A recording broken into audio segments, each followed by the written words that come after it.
Esse mundo, ele pode ser lindo, ele pode ser horrível, ele só não pode ser estável e nem eterno, porque ele está sempre mudando e talvez a humanidade seja só um pedacinho da história desse mundo. Tem bastante gente por aí tentando entender para onde vai e quanto tempo vai durar a nossa história coletiva. Esse cara tem se esforçado bastante. Ele é o autor por trás dessa história, que infelizmente é real. Nos anos 40, 29 renas foram abandonadas num lugar chamado Ilha de São Mateus. Essas renas deveriam servir de alimento para uma equipe da Guarda Costeira dos Estados Unidos. Só que eles abandonaram a base e deixaram as renas para trás. Menos de 10 anos depois, as renas tinham se multiplicado. Eram 29 no começo e agora a população era de 1.350, todas bem gordas. Nos anos 60, o número de renas continuava subindo. Agora eram 6.000 e elas começavam a esgotar os recursos que a ilha oferecia para elas.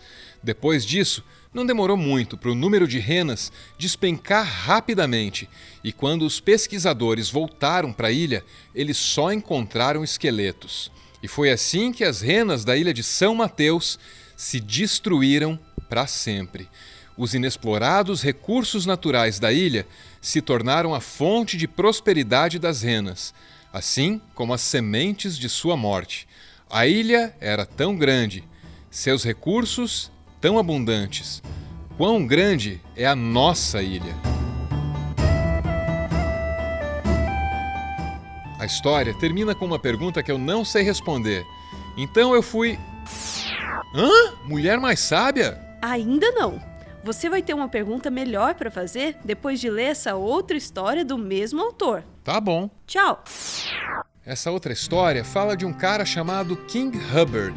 Ele era um sujeito muito esforçado, fez trabalhos braçais para pagar pela própria educação, estudou economia, estudou geologia e nos anos 1950 ele virou um pesquisador contratado pela Shell. O negócio dele era petróleo e o trabalho da vida dele foi prever quanto tempo esse recurso iria durar. Poços de petróleo rendem pouco quando são novos, mas a produção deles vai aumentando gradualmente. A cada mês e a cada ano, eles produzem mais e mais barris que antes. Só que essa saída constante de petróleo não se sustenta. Lá pela metade da vida útil do poço, fica impossível aumentar a extração, porque fatores geofísicos conspiram contra os perfuradores. A pressão dentro do poço cai e é aí que o gráfico da extração faz a curva. Apesar do esforço da companhia de petróleo, a extração tem um pico e depois começa a cair devagar. A cada mês e a cada ano, eles produzem menos barris que antes. A companhia de petróleo até continua extraindo de um poço nessas condições, mas a produção é cada vez menor e chega uma hora que a produção cai a zero e o poço se esgota.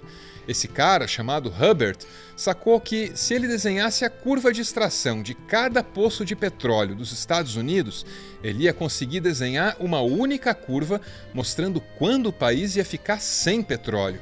E foi isso que ele fez. Ele aplicou o conceito válido para algo pequeno a um contexto maior. Foi assim que ele descobriu que a extração de petróleo nos Estados Unidos iria atingir um pico nos anos 1970. Essa previsão não era muito popular entre os empresários do ramo, mas o Hubbard bancou o que ele disse.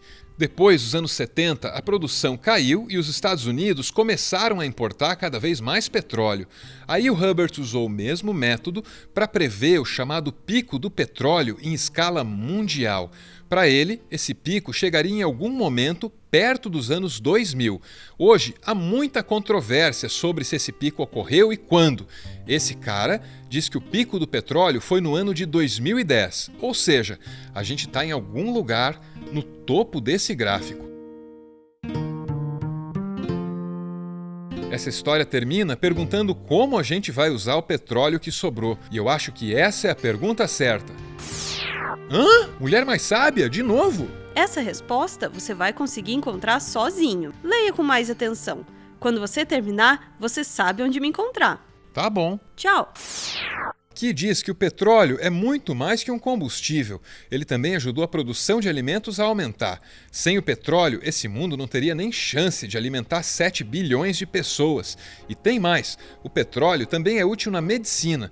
Até para fazer a transição para uma outra matriz energética, a gente precisaria usar petróleo.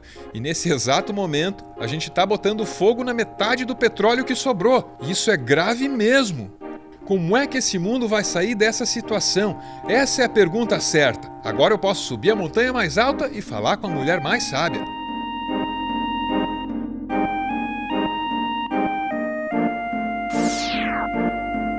Muito bem, essa é a pergunta certa. O melhor que eu posso fazer é ajudar você a colocar essa questão em uma perspectiva histórica. Talvez seja melhor você ouvir o que o próprio Hubbard tem a dizer. I've taken this time span here from 5,000 years ago to the present to 5,000 years in the future. And what we call recorded history began about 5,000 years ago. So what this shows is that this Washington Monument-like spike here is the episode of the fossil fuels, coal, oil, and natural gas, and every other kind of fossil fuel in human history. It's the most disturbing thing that's ever happened to the human species. It's responsible for our technological society. And in terms of human history, it's a very brief epoch. A humanidade está prestes a esgotar em poucos séculos um recurso que o mundo demorou eras geológicas inteiras para criar. A humanidade nunca passou por nada parecido com isso. We're very, very vulnerable. We're very, very dependent. So therefore, it is urgent that we now get going on a replacement. These things were accumulated over long periods of geologic past, and we take them out of the ground in a matter of, say, decades. Well, there's no replacement. This is a one-shot affair. So that this rise of our modern industrial society is a unique event in the totality of human history. But the new phase we're going into, which is related to the exhaustion of these resources, is also a unique event in human history. We're moving into a phase that has never happened before in the totality of human history. Isso tudo parece mesmo muito grave, mas se a gente chegou no topo daquela curva agora, a gente ainda tem bastante tempo até queimar a outra metade do petróleo que existe no mundo. Então a gente está seguro e todo mundo vai viver muito bem até que o petróleo acabe, né? Na verdade, não. O problema começa muito antes do petróleo acabar. Na medida em que extrair o petróleo que sobrou vai ficando mais difícil e mais caro, os problemas vão aparecendo gradualmente. E é o que explica esse cara. Global oil production will peak. Everything will change as a consequence, and yet people won't be talking about the oil peak. They'll be talking about the unemployment figures. They'll be talking about the high price of food, and they will have completely lost sight of the one event that caused all of those effects. Ainda há quem tente negar o fato de que o petróleo é um recurso não renovável, mas isso não significa que esse problema não devesse ser uma preocupação de lideranças políticas pelo mundo todo. For all of our activities, first of all, industry, of course, runs on oil. Everyone understands that. Agriculture, modern mechanized agriculture to feed the world, is heavily dependent on oil. If you look at transportation, again, it's obvious cars and planes run on oil, petroleum, gasoline, and of course military capability. You cannot fight a war, as the Americans know, without oil. So every aspect of human existence is dependent on oil, and when we reach that point, when we get to maximum production, maximum supply capacity relative to demand, that is a very significant point, which many people think, including me, is without precedent in human history. Tá, mas nada disso responde à minha pergunta. Como é que esse mundo vai sair dessa situação? Não sei. Não sabe? Não sei. Então a coisa é grave mesmo. Eu queria fazer essa pergunta pro autor desses quadrinhos. Imagina só se isso fosse possível, hein? Se você quiser que eu imagine, eu imagino.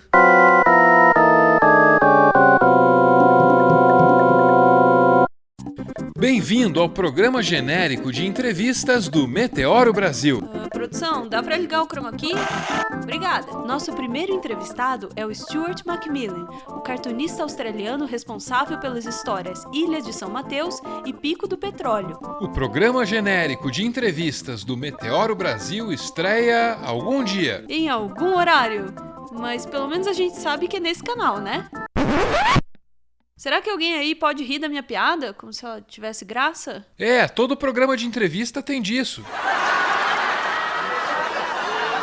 Obrigada.